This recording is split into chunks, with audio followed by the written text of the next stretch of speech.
Hello, good afternoon. কি বলবো বলো তো? সো এটা আমার যে পোষ্য আছে চকো, ঠান্ডা পড়ে গেছে। ওর ডাক্তারকে বলেছিলাম জামা আনতে, তো জামা ছিল। ডাক্তার বলছে আপনি অনেকগুলো সাইজ এনেছি, একটু পরিয়ে দেখুন তো। বললাম আচ্ছা। তো আমার বোঝা উচিত ছিল যে ওই সময় ও ডাক্তারকে দেখে ভয় পাচ্ছে আর হয়তো কামড়ে দিতে পারে, কারণ ওই ডাক্তারকে দেখলেই ও ইঞ্জেকশান দিতে এসছে, কারণ ও সত্যিই ইঞ্জেকশান দেয়। তো আমি জোর করে জামাটা পরাতে গেছি, অ্যান্ড ওরা তো মানুষের মতো না যে চিৎকার করবে, চেঁচামেচি করবে, আমাকে ছেড়ে দাও ছেড়ে দাও। ওর মুখটাই সব। তো বিকেলবেলা ইঞ্জেকশান কিনতে যাব, ভালো কন্টেন্ট না এটা। আর ইঞ্জেকশানটা বর দিয়ে দেবে 24 ঘন্টার মধ্যে। টিটেনাস র্যাবিস দেওয়া আছে ওকে। ইঞ্জেকশান আমার না নিলেও চলে, কিন্তু নিতে হবে, কারণ রিস্ক নিয়ে লাভ নেই।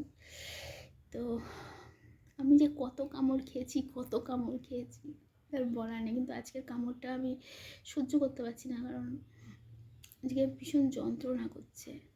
আর শীতকালে বোঝোই তো, বাচ্চা কাচ্চা নিয়ে থাকা, কাজ করতে হয়। তো চলো খেয়ে নিই। এখন অবধি আমি খাইনি, এখনও ব্লাড বন্ধ হচ্ছে না, হালকা হালকা পড়ছে। অনেক চেষ্টা করলাম, ব্লাডটাকে বন্ধ করতে পারছি না। লাস্ট চেষ্টা করবো একটা। চলো।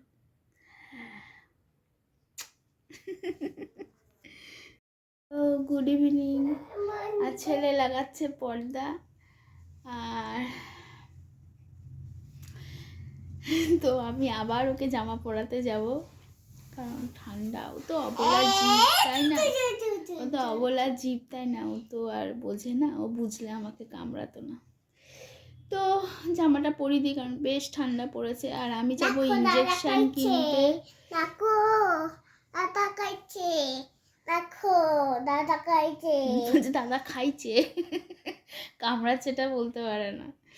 তো যাই, আর ড্রেস ফ্রেস ছাড়বো না, চাদর গায়ে দিয়ে চলে যাবো, সত্যি ভালো লাগছে না। দেখো দাদা দাদা খাইছে।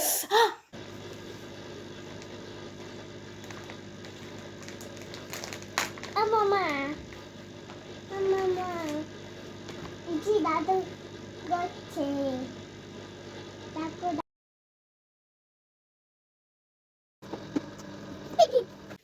তো এসে গেলাম নিয়ে।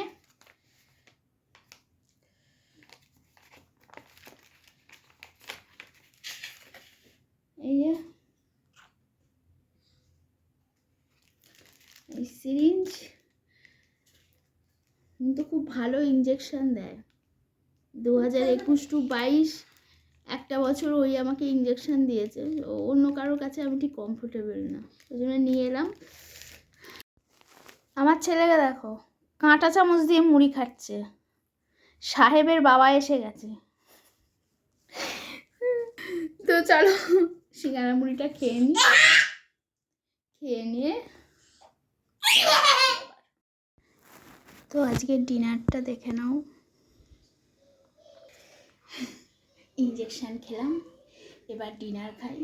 প্রায় 12টা বাজতে যাচ্ছে, ছেলে এখনও ঘুমায়নি, ওর বাবার কাছে দিয়ে আমি এখন ডিনার করছি। আর ভাত ছিল অনেকটা, সেটা আলু দিয়ে পেঁয়াজ দিয়ে ভেজে নিয়েছি, আর চিলি চিকেন বানিয়েছি। বিশাল ব্যথা হবে, কিন্তু সিরিয়াসলি বলছি, ও প্রফেশনাল না, কিন্তু ও আমার একটা বিশেষ কারণে ওকে ইঞ্জেকশন দেওয়া শিখতে হয়েছিল। তো ভাত কিন্তু খুব ভালো। তো চলো tata, good night. Hello, good evening. আবার সন্ধ্যেবেলায় ফিরে এলাম, আর এখন একটু বেরোচ্ছি। এখন কনফিউজড কোথায় যাব, চণ্ডীমেলা না একটু বেহালায় মার্কেটিং করতে। তো বুঝতে পারছি না, বাড়ি থেকে আগে তো বেরোই, তারপর দেখছি। একটু দেরি হয়ে গেল, অন্ধকার হয়ে গেল, কী করবো? ছেলে ঘুমোচ্ছিল, উঠলো, তাকে খাওয়ালাম, তাকে রেডি করলাম, অবশেষে বেরোচ্ছি। চলো কোথায় যাই পরে দেখাচ্ছি। আবার বল। সাথে জানালির কাছেই যাবো। না না, আপনাকে কিছু বলিনি। তো এই চুলটা বাঁধতে, হ্যাঁ, আর ছেলেকে রেডি করতে আমার 1 ঘন্টা লেগেছে। তোমরা জানোই আমার হাতে বলেছি প্রচণ্ড ব্যথা। আমার একটা আঙুলে কামড়েছে, আমার 4টে আঙুল ব্যথা। আর এক হাতে তো মানে সেই হাতেই আবার ইঞ্জেকশন দেওয়া, আর হলো পাশের হাতটা বটিতে কেটে গেছে। তো চলো বেরোই, পরে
এসে গেছি মেলা থেকে। যখন গেছি তো হু হু করে কাঁপতে কাঁপতে, আর এসে বেশ গরম লেগে গেছে। তো কি কিনলাম, কিচ্ছু সেরকম কিনিনি। তো কিনেছি এই দেখো এই নাইট ল্যাম্পগুলো, বেশ ভালো লাগছিলো। পরে তোমাদের জ্বালিয়ে দেখাচ্ছি। হ্যাঁ, নাইট ল্যাম্প এটা বেশ আমার নতুনত্ব লাগলো, জানি না হয়তো অন্য কোনো মেলাতে হয়তো এসেছে। তো এটা নিয়েছি,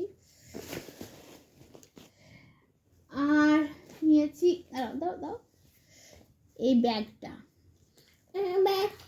আর চকোর জন্য একটা বল মতো নিয়েছি। ওই কাঁটা কাঁটা যে বলগুলো হয়, কিন্তু চকো ভয় পাচ্ছে, লাইট জ্বলে আর প্যাক প্যাক করে আওয়াজ হয়।